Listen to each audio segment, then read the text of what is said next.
নমস্কার বন্ধুরা, আমার চ্যানেলে আপনাদের সবাইকে স্বাগত জানিয়ে আজকে চলে এলাম একাদশী ব্রতের কিছু রেসিপি নিয়ে। আজকে আমি আপনাদের সাথে একাদশী ব্রতের 3টে রেসিপি শেয়ার করব।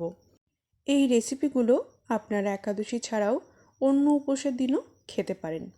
তো প্রথমে বানিয়ে নেব আমি রাঙা আলুর পায়েস। রাঙা আলুর পায়েস তৈরি করার জন্য আমি এখানে 2টো রাঙা আলু বা মিষ্টি আলু চোকা ছাড়িয়ে ধুয়ে নিয়েছি।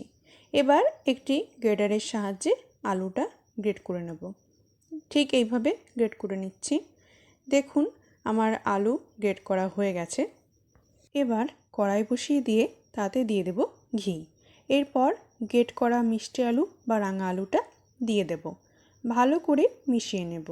আলুটা একটু ভেজে নিতে হবে। আলুর কালারটা হালকা চেঞ্জ হয়ে আসা অবধি আলুটা ভেজে নিতে হবে। দেখুন রাঙা আলুটা একটু নরম হয়ে গেছে আর কালারটা হালকা চেঞ্জ হয়ে গেছে। ভালো করে নেড়ে নিয়ে এবার এতে দিয়ে দেবো আমি দুধ। এখানে আমি 1 লিটার দুধ আগে থেকে ফুটিয়ে প্রায় 500 গ্রামের মতো করে নিয়েছি। এরপর দেব তেজপাতা আর এলাচ। ভালো করে মিশিয়ে দেব।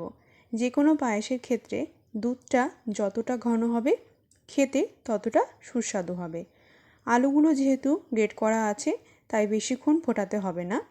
3 থেকে 4 মিনিট ফুটিয়ে নিলেই রাঙা আলুগুলো ভালো করে সেদ্ধ হয়ে যাবে।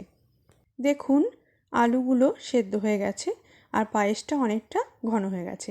এবার এর মধ্যে দিয়ে দিলাম আমি স্বাদ মতো চিনি। ভালো করে মিশিয়ে দেব। এই রাঙা আলুর পায়েস খেতে দুর্দান্ত স্বাদের হয়। এবার আমি এতে দিয়ে দেব কিছু কাজু আর কিশমিশ। এই রাঙা আলুর পায়েস আপনারা একাদশীতে বানিয়ে খেতে পারেন বা কোনো অনুষ্ঠান হোক বা এমনি যে কোনো সময় আপনারা বানিয়ে খেতে পারেন। এবার দেব একটু ঘি। ঘি দিয়ে ভালো করে মিশিয়ে দেব।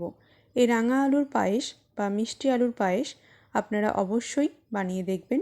খেতে খুব টেস্টি হয়। তৈরি হয়ে গেছে রাঙা আলু বা মিষ্টি আলুর পায়েস।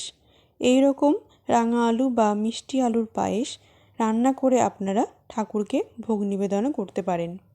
খুব সহজেই এই রাঙা আলুর পায়েস তৈরি হয়ে যায় আর খেতেও দুর্দান্ত স্বাদের হয়। এবার বানিয়ে নেব আমি আলু সাদা তরকারি। এখানে আমি কিছু আলু এইভাবে ছোট করে কেটে ধুয়ে নিয়েছি। এবার কড়াই বসিয়ে তাতে দিয়ে দেব আমি সানফ্লাওয়ার অয়েল। তেল গরম হয়ে গেলে দিয়ে দেব কিছু থেতো করা গোলমরিচ। গোলমরিচটা একটু ভেজে নেব। এরপর এর মধ্যে দিয়ে দেব কেটে রাখা আলুগুলো। ভালো করে নেড়ে মিশিয়ে দেব। এখানে আমি সানফ্লাওয়ার অয়েল ব্যবহার করেছি। আপনারা এখানে ঘিও দিতে পারেন। ঘি দিলে টেস্টটা বেশি ভালো আসে।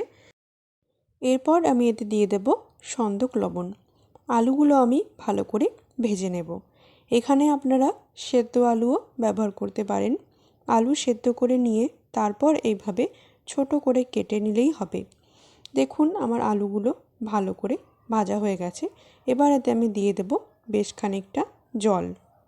যেহেতু আলুগুলো সেদ্ধ করা নেই তাই একটু বেশি জল দেব যাতে আলুগুলো সেদ্ধ হয়ে যায়। তাছাড়া এরকম আলু ভাজা খেতেও বেশ ভালো লাগে। দেখুন আলুগুলো সেদ্ধ হয়ে গেছে।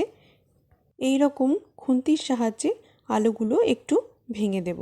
একদম সিম্পল এই তরকারিটা খেতে কিন্তু দারুণ হয়। সেদ্ধ আলু দিয়ে বানালে তরকারিটা খুব তাড়াতাড়ি রান্না হয়ে যায়। দেখুন তরকারিটা তৈরি হয়ে গেছে। একদম সিম্পল আলুর সাদা তরকারি তৈরি হয়ে গেছে। এবার বানিয়ে নেব সাবুর লুচি।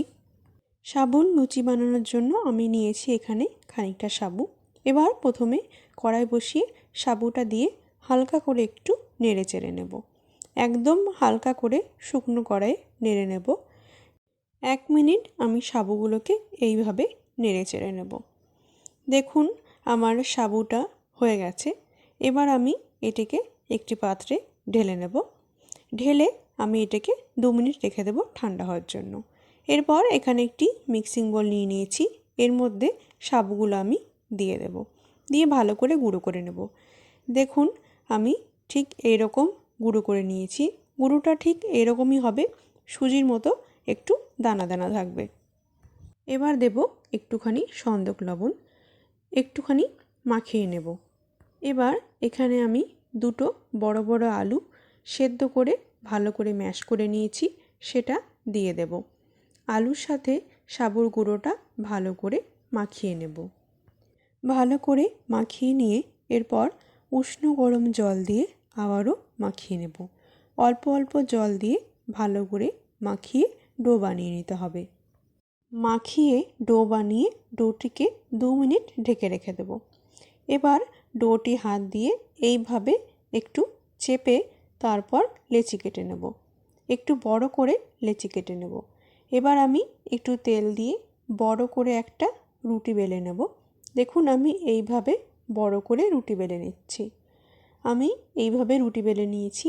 এবার এরকম একটা বাটির সাহায্যে গোল করে কেটে নেব। ঠিক এইভাবে গোল করে বানিয়ে নিয়েছি। এরকমভাবে আমি সবগুলো বানিয়ে নেব। আপনারা এইভাবে বানিয়ে নিতে পারেন বা আমরা যেভাবে লুচি বেলি সেইভাবে ঠিক ছোট ছোট লেচি কেটে একটা একটা করে বানিয়ে নিতে পারেন। এবার আমি এখানে দিয়ে দিয়েছি বেশ খানিকটা সানফ্লাওয়ার অয়েল। এবার লুচিগুলো ভেজে নেব। দেখুন লুচিগুলো কি সুন্দর ফুলে গেছে, একদম ময়দার লুচির মতো। এইভাবে সবগুলো লুচি আমি ভেজে নেব। সাবুর লুচি খেতে দারুণ স্বাদের হয়। আর এই লুচির একটা সুবিধা হলো যে অনেকগুলো লুচি বেলে রাখলে একটার সাথে একটা লেগে যায় না। তৈরি হয়ে গেছে ফুলকো ফুলকো সাবুর লুচি। এই সাবুর লুচিগুলো ঠান্ডা হয়ে গেলেও একদম নরম থাকে আর খেতে অসাধারণ হয়। আমার আজকের রেসিপিগুলো আপনাদের কেমন লাগলো অবশ্যই কমেন্টে জানাবেন। ভিডিওটি লাইক করে আমার চ্যানেলটিকে সাবস্ক্রাইব করে পাশে থাকবেন।